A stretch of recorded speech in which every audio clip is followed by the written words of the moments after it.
യൂറോയെ പോലെ കൊപ്പയിലേക്ക് വന്നാലും ഒരു ഗംഭീരമായ ഫൈനലിന്, ഒരു സ്വപ്ന ഫൈനലിന് തന്നെയാണ് ആരാധകർ കാത്തിരിക്കുന്നത്. അർജന്റീനയും കൊളംബിയയും തമ്മിൽ ഏറ്റുമുട്ടുമ്പോൾ ആർക്കായിരിക്കും ജയം എന്നുള്ളതാണ് കായിക പ്രേമികൾ ആകാംക്ഷയോടെ ഉദ്യോഗത്തോടെ ഉറ്റുനോക്കുന്നത്. മഹേഷ് പോലൂർ സ്പോർട്സ് ഡെസ്കിൽ നിന്ന് ചേരുന്നു നമ്മോടൊപ്പം. മഹേഷ്, ഓരോ കോപ്പ വരുമ്പോഴും ആരാധകർ ആഗ്രഹിക്കുന്നതും കാത്തിരിക്കുന്നതും അർജന്റീന ബ്രസീൽ കലാശപ്പോരിന് വേണ്ടിയായിരിക്കും. പക്ഷെ പലപ്പോഴും ഒരാൾ എവിടെയെങ്കിലും ഇടറി വീഴും, അല്ലെങ്കിൽ രണ്ടാളും തോറ്റുപോകുന്ന ഫൈനൽ കോപ്പയൊക്കെ ഉണ്ടാകാറുണ്ട്. ഇവിടെ പക്ഷേ അർജന്റീന ഫൈനലിലെത്തിയിരിക്കുന്നു, ബ്രസീലില്ല, പകരം കൊളംബിയയുണ്ട്. കൊളംബിയ എത്ര കണ്ട് എതിരാളികളാണ് ഈ അർജന്റീനയെ സംബന്ധിച്ചിടത്തോളം. അർജന്റീന ലോക ചാമ്പ്യന്മാരാണ്, ഫൈനലിസ്റ്റിമ ചാമ്പ്യന്മാരാണ്, നിലവിലെ കൊപ്പ ചാമ്പ്യന്മാരാണ്. അവരുടെ പേരും പ്രൗഢിയും ആ പെരുമയും ഗരിമയും ഒക്കെ നിലനിർത്താൻ ഈ കൊപ്പ കിരീടം അവർക്ക് ആവശ്യമാണ്. പക്ഷേ അത് എളുപ്പമാണോ? അത് എളുപ്പമല്ല എന്നാണ് സൈഫുദ്ദീൻ ഒറ്റ വാക്കിൽ ആദ്യം ഉത്തരം പറയേണ്ടത്. കാരണം കൊളംബിയ ഈ ടൂർണമെന്റ് ഉൾപ്പെടെ, അതായത് ഈ കോപ്പ ഉൾപ്പെടെ നമ്മൾ അവരുടെ പ്രകടനം ഒന്ന് വീക്ഷിച്ചാൽ അറിയാം, ഞങ്ങൾ തോൽക്കില്ല, തോൽക്കാൻ ഞങ്ങൾക്ക് മനസ്സില്ല എന്ന് പറഞ്ഞാണ് കൊളംബിയ ഓരോ മത്സരത്തിനും ഇറങ്ങുന്നത്. നോക്കണം, 1975 കൊളംബിയ ആദ്യമായി കോപ്പയുടെ ഫൈനലിലെത്തുന്നത്. പിന്നീട് ഏതാണ്ട് ഒരു 25 വർഷം കാത്തിരുന്ന് 2001 പിന്നീടൊന്ന് ഫൈനലിലെത്തിയത്.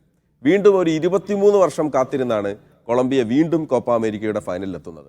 അപ്പോൾ കൊളംബിയയെ സംബന്ധിച്ചിടത്തോളം ഈ കപ്പ് അവർക്ക് കിട്ടിയേ തീരൂ.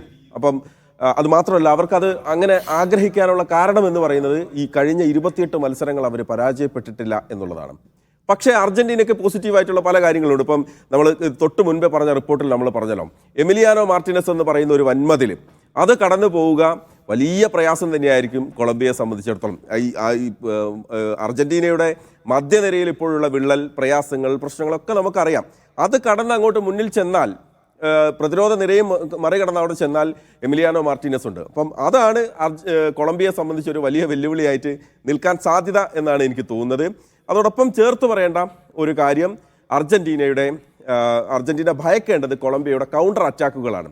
ഇന്നത്തെ മത്സരത്തിൽ ഉൾപ്പെടെ ഇന്ന് സെമി ഫൈനൽ നമ്മൾ കണ്ടു, 10 പേരുമായി കളിക്കുന്ന സമയത്ത് പോലും, ഏത് സമയത്തും കാലിടറി വീഴാവുന്ന സമയത്ത് പോലും കൊളംബിയയുടെ കാലിൽ പന്തെത്തുമ്പോൾ അവർ കുതിക്കുന്ന വേഗത, ആ വേഗം അത് മുറിക്കാൻ അർജന്റീനയുടെ മധ്യനിരക്കാവുമോ? അതും കടന്ന് പ്രതിരോധവും കടന്നാൽ കാര്യങ്ങൾ കൈവിട്ടു പോകും. അപ്പോൾ അർജന്റീനയെ സംബന്ധിച്ച് ഇതുവരെ നേരിട്ട എതിരാളികളെല്ലാം, ഇതുവരെ ഈ കോപ്പയിൽ കണ്ട എതിരാളികളുടെ ശക്തിയല്ല, 10 മടങ്ങ് കരുത്തുമായി എത്തുന്ന കൊളംബിയയാണ്.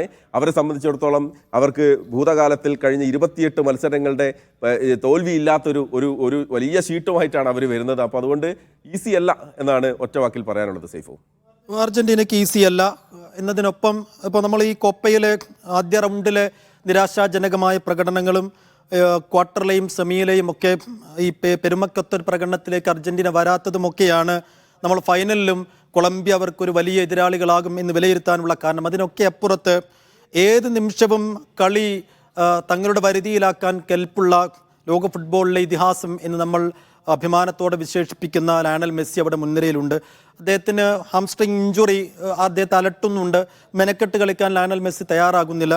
മധ്യനിരയിൽ ഈ അതായത് ലോകകപ്പിൽ കിരീടം നേടാൻ നിർണായക പങ്കുവഹിച്ച മധ്യനിരയും ഫോമിലേക്ക് ഉയർന്നിട്ടില്ല. പക്ഷേ അർജന്റീനയ്ക്ക് ഒരു ചെറിയൊരു സാധ്യത നമുക്ക് കൽപ്പിക്കാം. കാരണം അതിലേറ്റവും പ്രധാനപ്പെട്ട കാര്യം എന്ന് പറയുന്നത്, ഈ മത്സരത്തിന് തൊട്ട് മുൻപ് നടന്ന സെമി ഫൈനൽ മത്സരത്തിൽ ടീമിൻ്റെ മീറ്റിങ്ങിൽ, മത്സരത്തിന് ഇറങ്ങുന്നതിന് തൊട്ട് മുൻപ് ഡി മരിയ ഉൾപ്പെടുന്ന മീറ്റിങ്ങിൽ മെസ്സി പറഞ്ഞു എന്നാണ് പറയുന്നത്, ഈ കപ്പ് നമുക്ക് ഡി മരിയയ്ക്ക് വേണ്ടി ഈ മത്സരം നമ്മൾ ജയിക്കണം, ഈ കപ്പ് നമുക്ക് ഉയർത്തണം. വളരെ വൈകാരികമായി അർജന്റീനക്കാരെ കോപ്പയുമായി അടുപ്പിക്കുന്നത്, ഇത്തവണത്തെ കോപ്പയുമായി അടുപ്പിക്കുന്നത് അവരുടെ ഡി മരിയ, അവരുടെ ഏറ്റവും പ്രധാനപ്പെട്ട താരങ്ങളിലൊരായ ഡി മരിയ ഈ മത്സരത്തോടു കൂടി ഒരു പക്ഷേ അർജന്റീനയുടെ ജേഴ്സി അഴിച്ചു വെക്കും. അങ്ങനെ അദ്ദേഹം ജേഴ്സി അഴിച്ചു വെച്ച് പോകുമ്പോൾ അദ്ദേഹത്തിന്റെ കയ്യിൽ കൊടുക്കാൻ ഒരു കോപ്പ കിരീടം വേണമെന്ന് ആ താരങ്ങൾ ആഗ്രഹിച്ചാൽ തെറ്റില്ല. അപ്പോൾ അതുകൊണ്ട് തന്നെ അവർ ഇതുവരെ സൈഫ് പറഞ്ഞു തന്നെയാണ്, അതായത് ഇതുവരെ കണ്ട അർജന്റീന ആവില്ല ഇനി ഫൈനലിൽ കാണാൻ.